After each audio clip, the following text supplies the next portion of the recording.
Today we're going to talk about why bother with books at all anymore. Everything you need to know is undoubtedly somewhere on the internet. And when you have a computer and your power grid is up,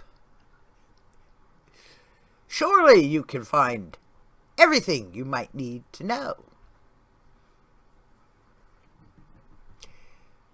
Unless, of course, you're in Texas or the apocalypse has happened. Whereupon access to knowledge becomes somewhat hampered.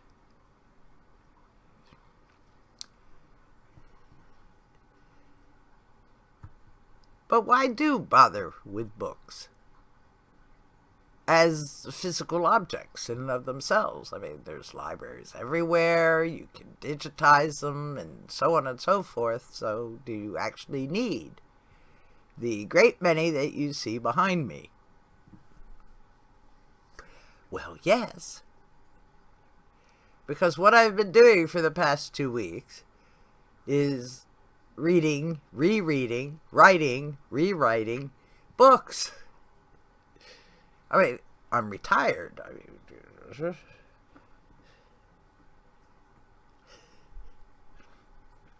So, there you go. They keep you busy, out of trouble, off the streets. And who knows, you might actually learn something. And then, of course, you could look up predictions, how people actually used to make mincemeat, and repeat it and exercise and see if perhaps it still works out that way. You can also see how developments began simply by looking at all the architecture of people who planned and built cities in the Victorian age. Now, of course, all those plots which used to have, well, not manor houses, but the rather large Victorian houses, all became cut up into offices and apartments and slums, as the people who owned them couldn't upkeep them, sold them on, and then vanished. So, it's appreciation for history. When people used to build architecture for actual people on human scale, instead of, oh, we're Dubai, we have the largest skyscraper in the world. Well, that's all very well and good until, the apocalypse happens. Whereupon people on the top floor start running for the parachutes.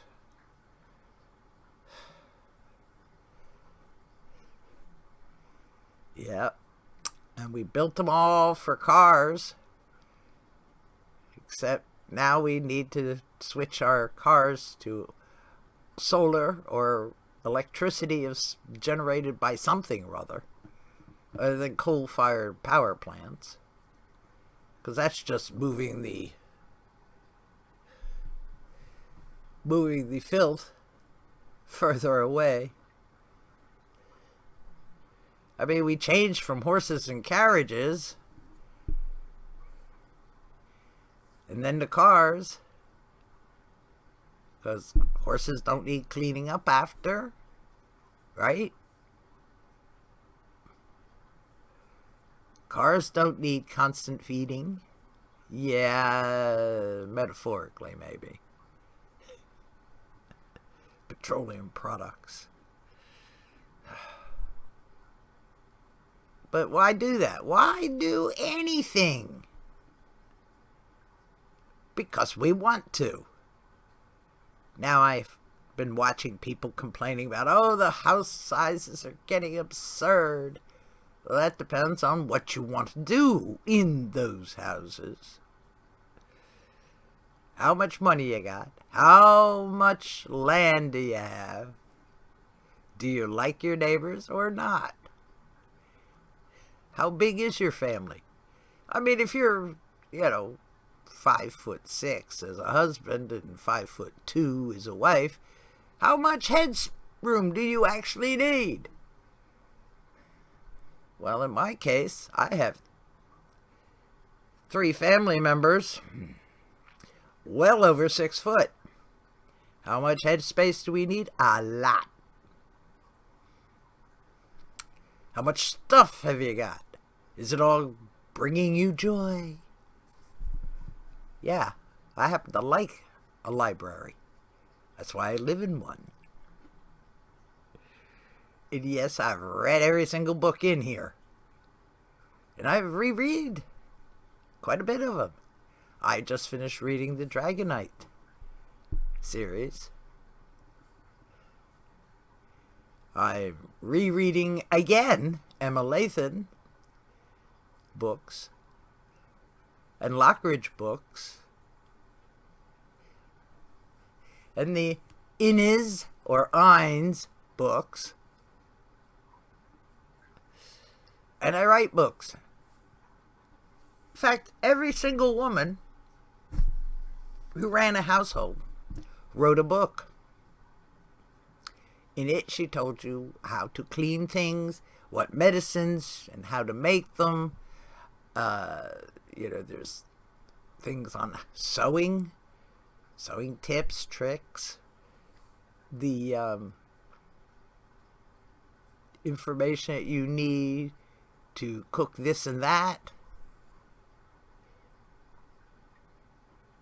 She was using these things to teach her daughter. Cooks, every cook had her book. And then, of course, every woman who ran a house had to keep her accounts. Even if you were the lady of the castle, you had to know how many barrels of rancid oil you needed to fill the cauldron that you were going to drop oil from onto invading armies. Yeah. You had to keep count of every spear, every pike, every sword, every gun, every lance. So yes, and if you read the letters from the very Paxton people, you would see, "Oh, please, darling husband, buy me 3 ells of cloth of this kind and color, and send me 3 heads for pikes." Since manufacturing pikes had been outsourced by then, instead of the local blacksmith creating them, you went and bought them instead. Of course, you bought everything in London. But as people left castles, they outsourced more and more and more. And people had to go find work elsewhere because servants were few and far between. So now you have to do it all, or you have to buy it. Make or buy. And just look at the mess in Ukraine now. They're going to have to rebuild all these cities. And the electrical system, the water system, everything. Simply because Mr. Putin had a dream of reinvigorating, rebuilding the USSR because, God, it was so wonderful back then.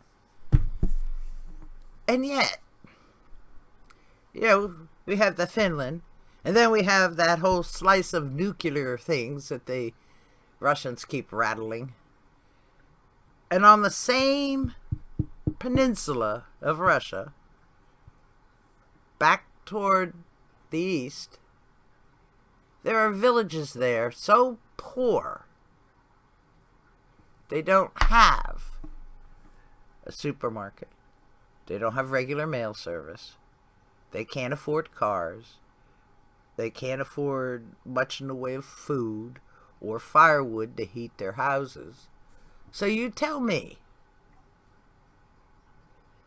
that the great workers' paradise is so terribly it's just stupid. It's the villages in those out of the way non-metropolitan spots in Russia. I mean, $139 is supposed to make is your pension per month. Really? Excuse me? You're supposed to be what? Capitalist now?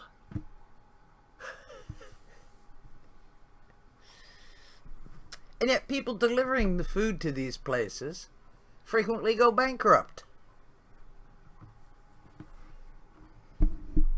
Because they can't afford the gas.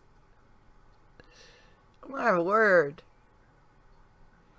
But no, we can't protest the war. It's dumb. It's dumb. And that's what happens when you funnel all the wealth up the chain and forget about everybody else. Just say, survive however you can.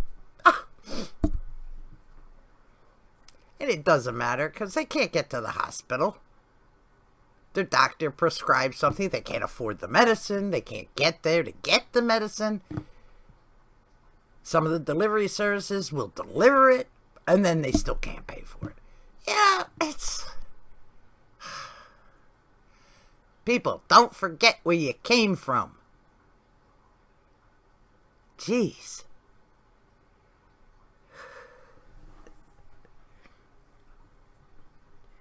You know, if Russia had known in, 1916, how the USSR was going to turn out, they would have shot Lenin and told Marx to take a fucking hike. Lordy. But the real damage was done when those who could prosper under the old regime were stripped of everything and sent to Siberia death camps. Yeah. Stalin, such a great guy. And now, of course, Putin's just trying to do the same thing, only this time to Ukraine, the breadbasket of the Soviet Union, and now of Russia.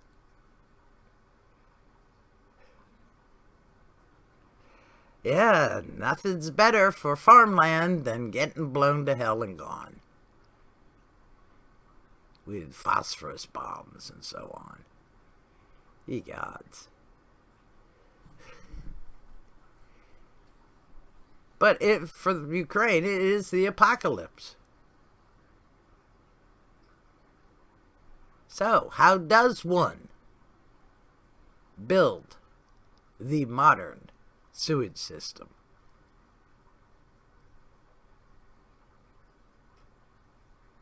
And housing developments that people actually might want to live in while preserving the fields, so you actually have agriculture possible. China's agricultural arable land is only 10%. Ukraine's is much, much more. And yet, how can you feel that if there's unexploded ordnance in there? It's just foolish. The whole damn thing is foolish. Move along, move along. It's the 21st century now. Quit with the stupidities of previous years. And try to remember what they are. By actually looking at the records, seeing the books, and count the 30,000 Ukrainians that Stalin starved to death. Okay.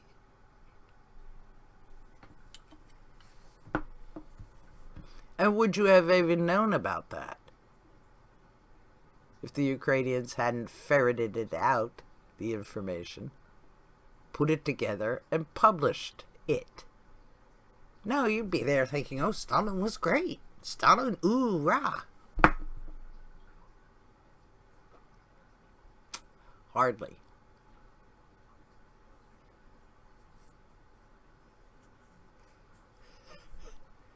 So yes, computers are great until they become outdated. Just like 8-tracks were great until they became outdated.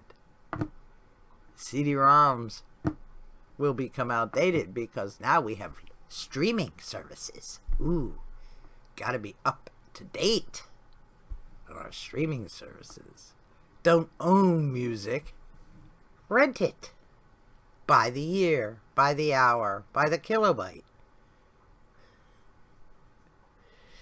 I'd rather read about trilobytes than kilobytes, thank you.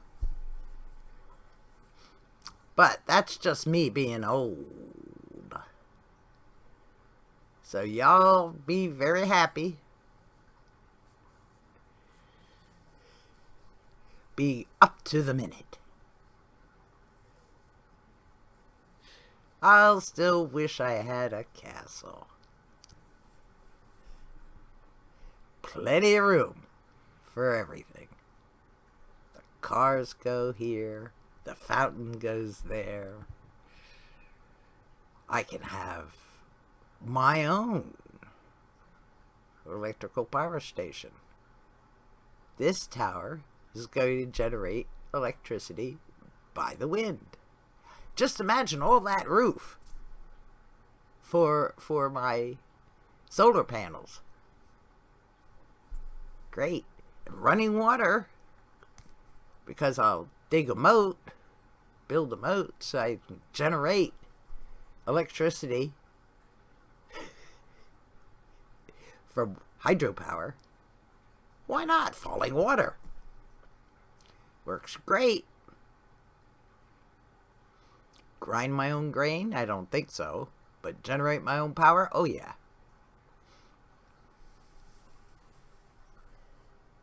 And plus, if it keeps people out rather well. Home invasion? Good luck with that. So, thank you for watching. Yes, it's a very, very silly sort of video. But I'll keep my books for now. Y'all can divide them up amongst yourselves when you inherit them. So, thank you for watching. Please do come again. And subscribe if you can. And once I get done finishing this current bit of writing, I'll make more videos for you.